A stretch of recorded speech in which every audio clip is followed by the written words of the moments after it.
Back to my channel. Thursday Gurupurnima and also Friday 3ನೇ ಆಷಾಢ ಶುಕ್ರವಾರ ಆಗಿರೋದ್ರಿಂದ ಇದು 2 ಕಾಂಬಿನೇಷನ್ ವ್ಲಾಗ್ ಆಗಿರುತ್ತೆ.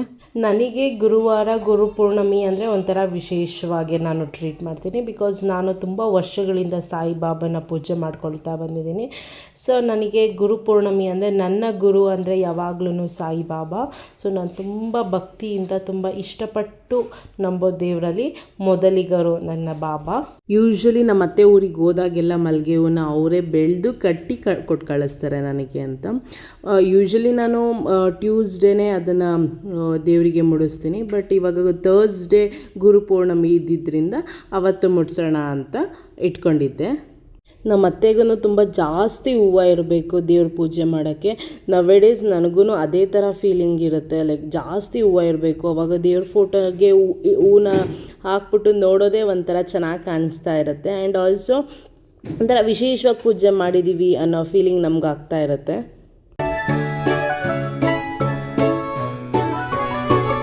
ಗುರುವಾರ ಗುರುಪೂರ್ಣಮಿ ಆಗಿರೋದ್ರಿಂದ ಸಂಜೆ ನಾನು ಪೂಜೆ ಮಾಡಿದೆ. ಹಾಗಾಗಿ ಎಲ್ಲದನ್ನು ಕ್ಲೀನ್ ಮಾಡಿಕೊಂಡು ಪೂಜೆ ಮಾಡಿ ಇರೋದ್ರಿಂದ ಶುಕ್ರವಾರ ನನಗೆ ಈಸಿ ಆಯಿತು.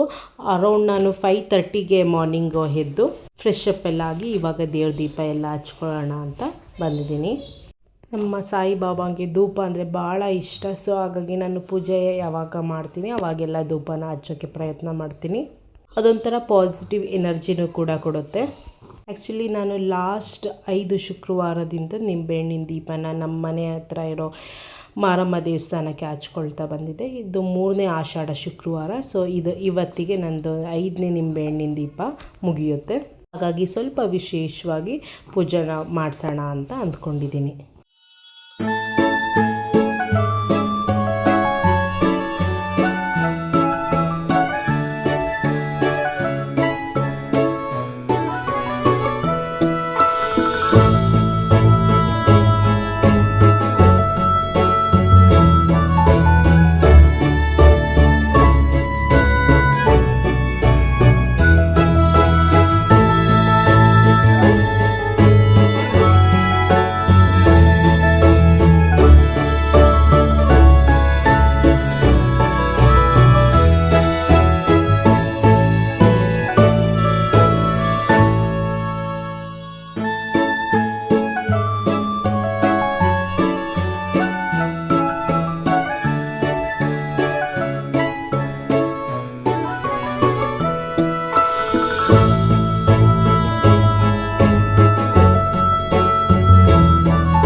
ಜಾಣನು ಕೂಡ ತುಂಬ ಅರ್ಲಿ ಮಾರ್ನಿಂಗೇ ಎದ್ದಿರೋದ್ರಿಂದ ಅವನಿಗೂ ಸ್ವಲ್ಪ ಇನ್ನೂ ನಿದ್ದೆ ಮಂಪ್ರಲ್ಲೇ ಇದ್ದಾನೆ. ಸೊ ನಾನು ಯೂಶ್ವಲಿ ಪೂಜೆ ಮಾಡಿದಾಗೆಲ್ಲ ಅವನನ್ನು ಕೂಡ ಪೂಜೆಯಲ್ಲಿ ಇನ್ಕ್ಲೂಡ್ ಮಾಡ್ಕೊಳ್ತೀನಿ. ಆ್ಯಂಡ್ ಮೋರ್ ಓವರ್ ಅವ್ನು ಯಾವಾಗಲೂ ನನ್ನ ಹಿಂದೆಲೇ ಇರ್ತಾನೆ. ನಾನು ಏನು ಮಾಡ್ತಾ ಇರ್ತೀನಿ, ಲೈಕ್ ನಮಸ್ಕಾರ ಮಾಡೋದು, ಪೂಜೆ ಮಾಡೋದು ಎಲ್ಲದನ್ನು ಕೂಡ ತುಂಬ ಡೀಟೇಲಾಗಿ ಅಬ್ಸರ್ವ್ ಮಾಡ್ತಾನೆ. ಆ್ಯಂಡ್ ರಂಗೋಲಿ ಮೇಲೆ ಇಡೋ ಹೂವು ಅಂತೂ ಅವನಿಗೆ ತುಂಬ ಇಷ್ಟ ಆಗುತ್ತೆ. ನಾನು ಎಷ್ಟು ದಿನ ಬಿಟ್ಟಿರ್ತೀನೋ ಅಷ್ಟು ದಿನವೂ ಹೋಗೆಲ್ಲ ಹಾಳು ಮಾಡಿರ್ತಾನೆ. ನವೇಡೇಸ್ ಅಂತೂ ತುಂಬಾ ತುಂಟ ಕೂತಿದ್ದಾನೆ ಅವನು. ಪಾಪ ಅವನಿಗೆ ತುಂಬ ನಿದ್ದೆ ಬರ್ತಾ ಇದ್ರೂ ಕೂಡ ತುಂಬ ಕಂಟ್ರೋಲ್ ಮಾಡಿಕೊಂಡು ಕೂತ್ಕೊಂಡಿದ್ದಾನೆ. ನನಗೆ ಅವರಪ್ಪ ತುಂಬ ಎನ್ಕರೇಜ್ ಮಾಡ್ತಾರೆ, ಲೈಕ್ ಹ್ಯಾಂಡ್ಲಿಂಗ್ ಜಾಣ. ಸೊ ಹಾಗಾಗಿ ನಾನು ಈ ಥರ ದೇವ್ರ ಪೂಜೆಗಳನ್ನ ಬೆಳಗ್ಗೆ ಎದ್ದು ಮಾಡೋದು ಆ ಥರ ಎಲ್ಲ ನನಗೆ ಈಸಿ ಆಗುತ್ತೆ. ನಾನು ತುಂಬ ಸಲ ದೇವಸ್ಥಾನಕ್ಕೆ ಹೋದಾಗೆಲ್ಲ ನಮ್ಮ ಜಾಣನ ಅವರಪ್ಪ ಹತ್ರ ಬಿಟ್ಟೇ ನಾನು ಹೋಗಿ ಬರ್ತೀನಿ. ಸೊ ನಾನು ದೇವ್ರನ್ನ ಪೂಜೆ ಮಾಡೋಕ್ಕೆ ಅಥವಾ ದೇವಸ್ಥಾನಕ್ಕೆ ಹೋಗೋಕ್ಕೆ ಅವ್ರ ಹೆಲ್ಪ್ ಭಾಳ ಇದೆ. So thank you for that. So ಇವಾಗ ಮನೆಯೆಲ್ಲ ದೇವ್ರ ದೀಪ ಹಚ್ಚಿ ಇವಾಗ ದೇವಸ್ಥಾನಕ್ಕೆ ಹೋಗೋಣ ಅಂತ ಹೋಗ್ತಾ ಇದ್ದೀವಿ.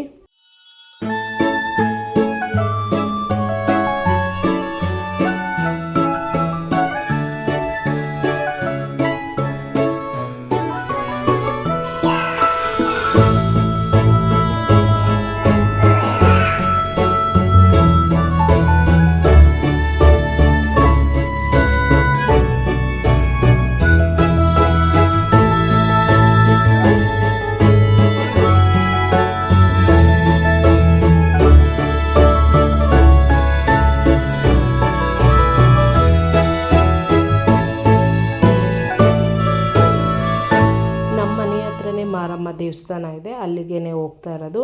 ಆಲ್ಮೋಸ್ಟ್ ನಾವು ಬೆಂಗಳೂರಿಗೆ ಬಂದು ಒಂದು 7 months ಆಯಿತು. ಸೊ ಬಂದಾಗಿಂದ ನಾನು ಅರೌಂಡ್ ಒಂದು ಸ್ಟಾರ್ಟಿಂಗ್ ಎಲ್ಲ ಒಂದು 5-6 times ಅರ್ಕೆ ಮಾಡ್ಕೊಂಡಿದ್ದೀನಿ. ಲೈಕಿನ್ ಅದು ನಮ್ಮ ಜಾಣಂಗೆ ಹುಷಾರಿಲ್ಲ ಅಥವಾ ನನಗೇನೋ ಪರ್ಸ್ನಲ್ ರಿಲೇಟೆಡ್ ಅಂತ. ಬಹುಶಃ ನಾನು ಬೇಡಿದ್ರಲ್ಲಿ ಆಲ್ಮೋಸ್ಟ್ ಈ ಎಲ್ಲದನ್ನು ಕೂಡ ಆಗಿದೆ. ಸೊ ಹಾಗಾಗಿ ನಂಗೊಂದು ಸ್ವಲ್ಪ ವಿಶೇಷವಾಗಿ ಒಂದು ಕನೆಕ್ಷನ್ ಈ ಒಂದು ದೇವರ ಮೇಲಿದೆ.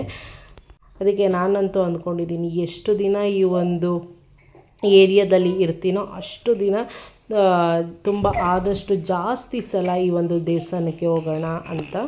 ಆಲ್ಮೋಸ್ಟ್ ನವ್ವೆ ಡೇಸ್ ಅಂತೂ ವೀಕ್ಲಿ ಒನ್ಸ್ ಆದರೂ ಹೋಗ್ತಾ ಇದ್ದೀನಿ. ಸೊ ನಾವು ಹಲೋ, ಗುಡ್ ಮಾರ್ನಿಂಗ್.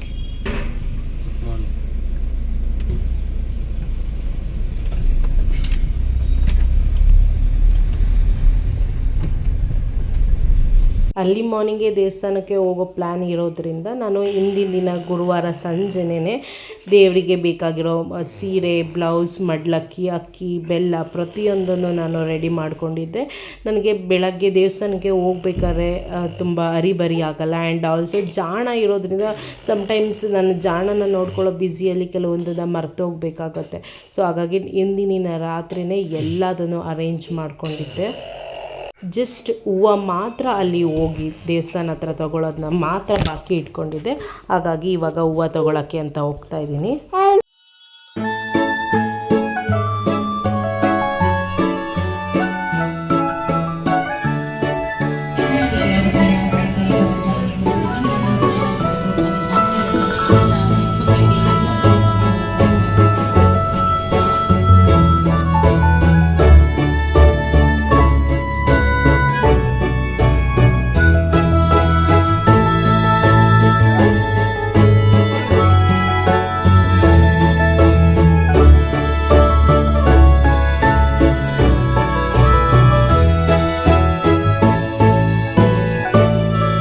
ದೇವಸ್ಥಾನ ಯೂಶ್ವಲಿ ಮಂಗಳವಾರ ಶುಕ್ರವಾರ ಅಂದರೆ ಎಕ್ಸ್ಟ್ರೀಮ್ ಲೆವೆಲ್ ಆಫ್ ಕ್ಯೂ ಇರುತ್ತೆ. ನಾನು ಯೂಶ್ವಲಿ ಅರ್ಲಿ ಮಾರ್ನಿಂಗ್ನೇ ಹೋಗ್ತೀನಿ. ಲೈಕ್ ಅರೌಂಡ್ 6 ದೇವಸ್ಥಾನಕ್ಕೆ ಹೋಗೋ ಅಷ್ಟೇ ಹೋಗ್ತೀನಿ. ಬೈ ಮಿಸ್ ಆದರೆ 6:30 ಒಳಗೆ ಆಲ್ಮೋಸ್ಟ್ ಹೋಗಿರ್ತೀನಿ. ಸೊ ಬೇಗ ಕ್ವಿಕ್ಕಾಗೆ ದರ್ಶನ ಆಗುತ್ತೆ. ಸೊ ಇವಾಗ ನಾನು ಅಲ್ಲಿ ಕೂತ್ಕೊಂಡು ಮಡ್ಲಕ್ಕಿ ಕೊಡೋಕ್ಕೆ ಎಲ್ಲದನ್ನು ಪ್ರಿಪೇರ್ ಮಾಡ್ಕೊಳ್ತಾ ಇದ್ದೀನಿ. Actually this is the first time ನಾನು ಇಂಡಿವಿಜುವಲ್ ಆಗಿ ಒಂದು ದೇವರಿಗೆ ಮಡ್ಲಕ್ಕಿನ ಕೊಡ್ತಾ ಇರೋದು. ಯೂಶ್ವಲಿ ನಮ್ಮ ಅಮ್ಮ ಇದ್ದಾಗ ಅಥವಾ ನಮ್ಮ ಅತ್ತೆ ಇದ್ದಾಗಲೇ ನಾನು ಜಾಸ್ತಿ ಅವರ ಗೈಡೆನ್ಸ್ ಮೇಲೇ ಕೊಡೋದು. ಇವಾಗ ಆಲ್ಮೋಸ್ಟ್ ನನ್ನ ಮದುವೆಯಾಗಿ 2 years ಆಗಿರೋದ್ರಿಂದ ನಾನು ನೋಡ್ಕೊಂಡಿದ್ದೀನಿ ಹೇಗೆ ಕೊಡೋದು ಅಂತ. ಸೊ ಆ ಎಲ್ಲ ಐಟಮ್ಸನ್ನು ಇವಾಗ ನಾನು ದೇವರಿಗೆ ಕೊಡ್ತಾಯಿದ್ದೀನಿ. ಅಲ್ಲಿ ಆ್ಯಕ್ಚುಲಿ ನಮಗೆ ಯಾವುದೇ ರೀತಿಯಾದಂತಹ ಇನ್ಫ್ಲೂಯೆನ್ಸ್ ಇರಲಿಲ್ಲ. ಅಲ್ಲಿ ಯಾರೂ ನಮಗೆ ಅಷ್ಟಿನ್ನೂ ಪರಿಚಯ ಇಲ್ಲ. ಬಟ್ ಆದರೂ ಕೂಡ ಅವರೇನೆ ನಮ್ಮನ್ನು ಕರೆದು ಮುಂದೆ ನಿಂತು ಪೂಜೆ ಎಲ್ಲ ಮಾಡ್ಕೊಳ್ತಾ ಇದ್ದಾರೆ. ಸೊ ಇದನ್ನೆಲ್ಲ ನೋಡಿದಾಗ ಏನೋ ಒಂಥರ ಸಮ್ವೇರ್ ಬ್ಲೆಸ್ಡ್ ಫೀಲ್ ಆಗುತ್ತೆ. ಸೊ ನನಗಂತೂ ಈ ದೇವರು ಅಂದರೆ ಇಲ್ಲಿಗೆ ಬಂದಮೇಲೆ ಲಾಸ್ಟ್ 6 months ವಿಶೇಷವಾಗಿ ಗೌರವ, ಭಕ್ತಿ ಎಲ್ಲದೂ ಕೂಡ ಇದೆ. ಯೂಶ್ವಲಿ ಹೆಣ್ಣು ದೇವರುಗಳಿಗೆ ಆಷಾಢದಲ್ಲಿ ಮಡ್ಲಕ್ಕಿನ ಕೊಟ್ಟರೆ ಒಳ್ಳೆಯದು ಅಂತಲೂ ಕೂಡ ಹೇಳ್ತಾರೆ. ಆ್ಯಂಡ್ ನಾನು ಮಾಡ್ತಾ ಇರೋ ನಿಂಬೆಹಣ್ಣಿನ ವ್ರತನೂ ಕೂಡ ಕೊನೆ ದಿನ ಆಗಿರೋದ್ರಿಂದ 2 ಕೂಡ ಆಗುತ್ತೆ ಅಂತ ಇವತ್ತು ನಾನು ಮಡ್ಲಕ್ಕಿನ ದೇವರಿಗೆ ಕೊಟ್ಟಿದ್ದೀನಿ. ಸೊ ಫಸ್ಟ್ ಪೂಜೆ ಎಲ್ಲ ಮುಗಿಸ್ಕೊಂಡು ನಿಂಬೆಹಣ್ಣಿನ ಆರತಿ ಎಲ್ಲ ಮಾಡಿ ದೇವಸ್ಥಾನದಿಂದ ಮನೆಗೆ ರಿಟರ್ನ್ ಆಗ್ತಾ ಇದ್ವಿ. ನಿಮಗೆ ಈ ಒಂದು ವಿಡಿಯೋ ಇಷ್ಟ ಆಗಿದ್ದರೆ please give a thumbs up and don't forget to subscribe to my channel and press the bell icon. So ನಾನು ಯಾವುದೇ ಹೊಸ ವೀಡಿಯೋಸ್ ಅಪ್ಡೇಟ್ ಮಾಡಿದ ತಕ್ಷಣ ನಿಮಗೆ ಇಮಿಡಿಯೇಟ್ ನೋಟಿಫಿಕೇಷನ್ ಸಿಗುತ್ತೆ. ನಾನು ಯಾವುದೇ ವೀಡಿಯೋಸ್ ನಿಮಗೆ ಮಿಸ್ ಆಗಲ್ಲ. ನೆಕ್ಸ್ಟ್ ವೀಡಿಯೋದಲ್ಲಿ ಸಿಗೋಣ. ಅಂಟಿಲ್ ದೆನ್ ಟೇಕ್ ಕೇರ್, ಬಾಯ್.